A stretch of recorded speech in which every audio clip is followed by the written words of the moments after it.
இந்த வீடியோவில் நம்ம புஷ் டவுன் ஆட்டோமேட்டட் கன்ஸ்ட்ரக்ஷன் இன்னொரு லாங்குவேஜுக்கு பார்க்கலாம். ஸோ இங்கே நம்ம எடுத்துக்கிட்ட லாங்குவேஜ் பார்த்தீங்கன்னா L equal to A power N B power EM. ஆக்சுவலாக இது B power EM.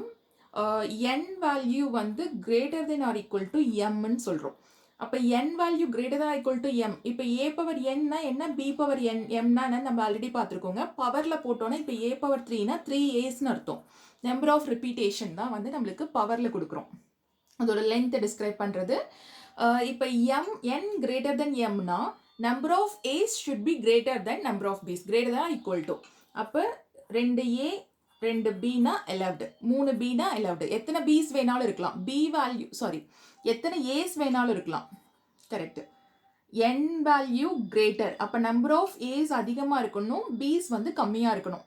Okay, it should be greater than or equal to. இந்த கேட்டகரிக்கு நம்ம வந்து இந்த மாதிரியான இன்புட் எடுக்கிறப்ப நம்ம புஷ் டவுன் ஆட்டோமேட்டா அக்செப்ட் பண்ணணும், இல்லைன்னா அக்செப்ட் பண்ணக்கூடாது.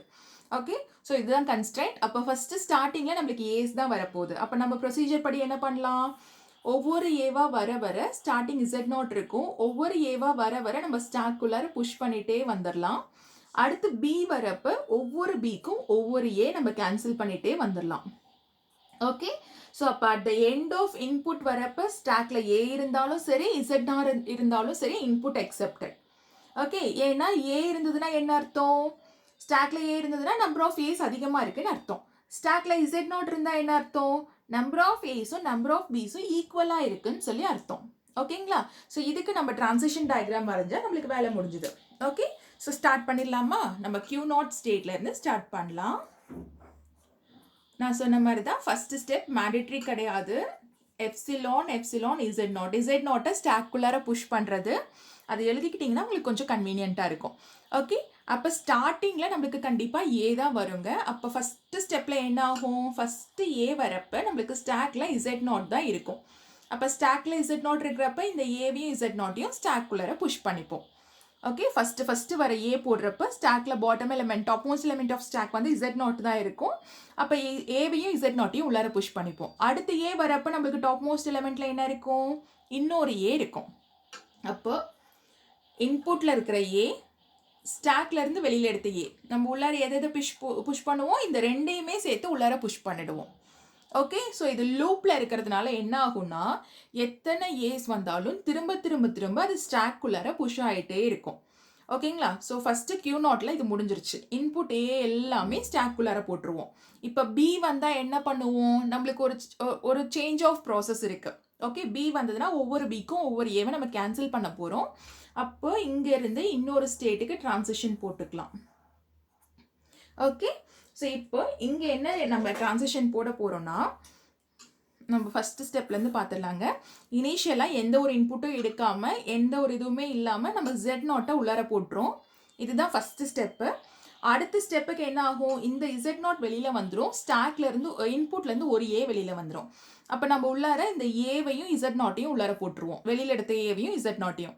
அடுத்த ஸ்டெப் என்ன ஆகும், அடுத்து இன்னொரு ஏ எடுப்போம், இங்கே ஒரு ஏ வரும்.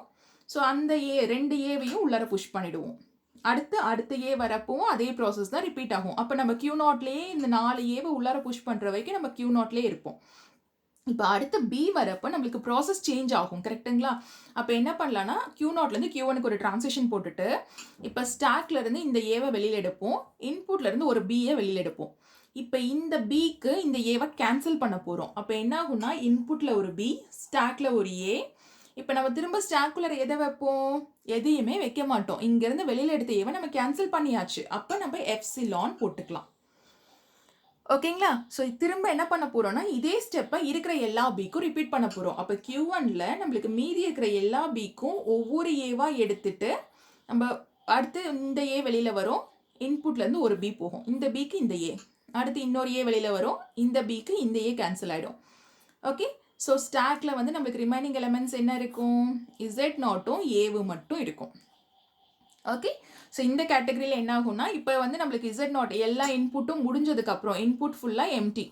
அப்போ ஸ்டாக்ல ஒரு ஏ இருந்தாலும் சரி Z0 இருந்தாலும் சரி நம்மளுக்கு இன்புட் வந்து கரெக்டாக இருக்குன்னு அர்த்தம். இன்புட் வந்து அக்செப்டிங் கேட்டகரிக்கு போகுது.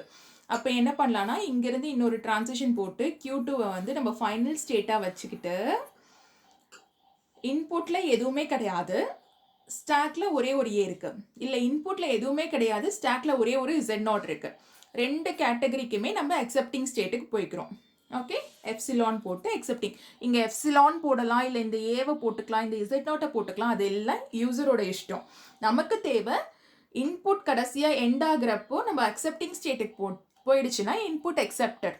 இது வந்து acceptance by moving to final state. ஏன்னா ஃபைனல் ஸ்டேட்டுக்கு போயிட்டு இன்புட் அக்செப்ட் பண்ணிக்கிறோம். நம்ம ஆல்ரெடி சொல்லியிருக்கேன், புஷ் டவுன் ஆட்டோமேட்டாவில் வந்து ரெண்டு விதமாக அக்செப்ட் பண்ணிக்கலாம். இது வந்து ஃபைனல் ஸ்டேட்டுக்கு போய் அக்செப்ட் பண்ணுறப்ப இப்படி ஒரு டிரான்சிஷன் போட்டுக்கலாம். இப்போ இதே வந்து எனக்கு அக்செப்டன்ஸ் பை, இது வந்து acceptance by moving to final state இது. ஓகேங்களா? அடுத்து acceptance by empty stack. Empty stack மூலயமா நம்ம இன்புட் அக்செப்ட் பண்ணோம்னா இதே டிரான்சிஷன் தான் வரும். நம்ம Q நாட் அதையும் நான் உங்களுக்கு போட்டு காமிச்சிடுறேங்க. ஏன்னா ஒரு சில எக்ஸாம்பிளில் வந்து நம்மளுக்கு மென்ஷன் பண்ணுவாங்க இந்த மாதிரி அக்செப்ட் பண்ணணுன்ட்டு. Epsilon epsilon Z naught A Z naught A Z naught A comma A AA. இந்த டிரான்சிஷன்ஸ் எதுவுமே மாறாதுங்க, நம்மளுக்கு ஃபைனல் ஸ்டேட் மட்டும் இருக்காது, அவ்வளோதான். ஓகே, ஸோ இது வரைக்கும் எல்லாம் கரெக்டு. இப்போ என்னன்னா நம்மளுக்கு ஸ்டாக்ல எம்டி ஸ்டாக்ல அக்செப்ட் பண்ணோன்னா இப்போ இன்புட் ஃபுல்லாக முடிஞ்சிருச்சு, இருக்கிற இன்புட் ஃபுல்லாக நம்ம ப்ராசஸ் பண்ணிட்டோம். இப்போ நம்ம வந்து அக்செப்ட் வந்து எம்டி ஸ்டாக்ல தான் பண்ணணும்னா என்ன பண்ணலான்னா இருக்கிற எல்லா ரிமைனிங் ஏஸ், ஏன்னா நம்மளுக்கு நிறைய ஏஸ் வந்து எக்ஸ்ட்ரா இருக்கும், நம்பர் ஆஃப் ஏஸ் வந்து it is greater than been போட்டிருக்கோம். அப்போ நிறைய ஏஸ் இருக்கிறதுக்கான பாசிபிலிட்டி இருக்குது. அப்போ ஸ்டாக்ல இருக்கிற எல்லா ஏவையும் வெளியில் தூக்கி போட்டோம்னா அக்செப்டன்ஸ் பை எம்டி ஸ்டாக். இப்போ எப்சிலான் கம்மா இசட் நாட் மட்டும் இருந்தது அப்படின்னா என்ன அர்த்தம்னா இசட் நாட் தான் கடைசி எலிமெண்ட்டு. அப்போ அதை மட்டும் தூக்கி போட்டோம்னா நம்மளுக்கு ஃபைனல் ஸ்டேட்டுக்கு போய்க்கலாம். ஓகேங்களா? அதை மட்டும் தூக்கி போட்டோம்னா எம்டி ஸ்டாக்கா எல்லாம் வந்து அக்செப்ட் ஆகிடும். ஆனால் என்னென்னா நம்மளுக்கு வந்து இதுதான் சொல்கிறதுக்கு இல்லை, நம்மளுக்கு நம்பர் ஆஃப் ஏஸ் உள்ளார இருக்கிறதுக்கான பாசிபிலிட்டி இருக்குது. அப்போ என்ன பண்ணலான்னா இருக்கிற எல்லா ஏஸ்க்கும் நம்ம ஒரு செல்ஃப் லூப் போட்டு ஒவ்வொரு ஏவாக வெளியில் பாப் அவுட் பண்ணுறோம்.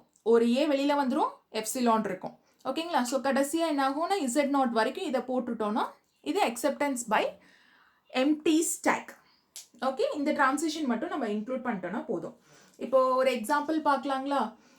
Number of A's should be greater than number of B's. நம்ம Q நாட்லேருந்து ஸ்டார்ட் பண்ணுறோம். நான் அக்செப்டன்ஸ் பை எம்டி ஸ்டாக் போடுறேன், ஏன்னா இது உங்களுக்கு ஈஸியாக இருக்கும். இது மட்டும் கொஞ்சம் நம்ம என்ன பண்ணுறதுன்னு பார்த்துக்கலாம். Q நாட் கம்மா ஏபி, ஒரு சிங்கிள் ஏபி மட்டும், ஏன்னா ஏ வேல்யூ n வேல்யூ வந்து greater than or equal to, அப்போ ஈக்குவல்ட்டாக இருந்தாலும் நம்மளுக்கு அக்செப்ட் பண்ணி தான் ஆகணும். Comma epsilon. So first step என்ன பண்ணுறோம், இசட் நாட்டை ஸ்டாக்குள்ளார போட்டுக்கிறோம். அடுத்த ஸ்டெப் என்ன ஆகும், இருக்கிற எல்லா ஏசியும் ஸ்டாக்குள்ளார புஷ் பண்ண போகிறோம். ஸோ அடுத்த ஸ்டெப் Q நாட் இன்புட்லேருந்து ஒரு ஏவை ரிமூவ் பண்ணி அந்த ஏவை ஸ்டாக்குள்ளார ஆட் பண்ணிக்கிறோம். அடுத்து நம்மளுக்கு இன்புட்டில் பி வந்துருச்சு, பி வந்தால் என்ன பண்ணுறோம், இந்த பிக்கு இந்த ஏவை கேன்சல் பண்ணணும், நம்ம Q1 ஸ்டேட்டுக்கு போகிறோம். Q1 எல்லா இன்புட்டும் போயிடுச்சு, இங்கே இசட் நாட் மட்டும் இருக்கும்.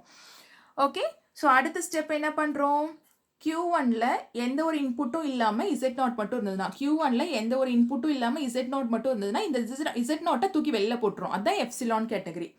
அப்போ நம்ம Q2 ஸ்டேட்டுக்கு எப்சிலானில் போகிறோம்.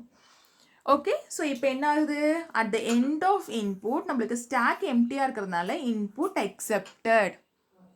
ஓகே, ஸோ நம்ம எடுத்துக்கிற ப்ரொசீஜர் படி acceptance by moving to final stateனா இதோட முடிஞ்சிருச்சு. இது acceptance by empty stackனா stack empty ஆகிற வரைக்கும் நம்ம ப்ராசஸ் பண்ணணும், அவ்வளோதான். ஓகேங்களா? So thank you.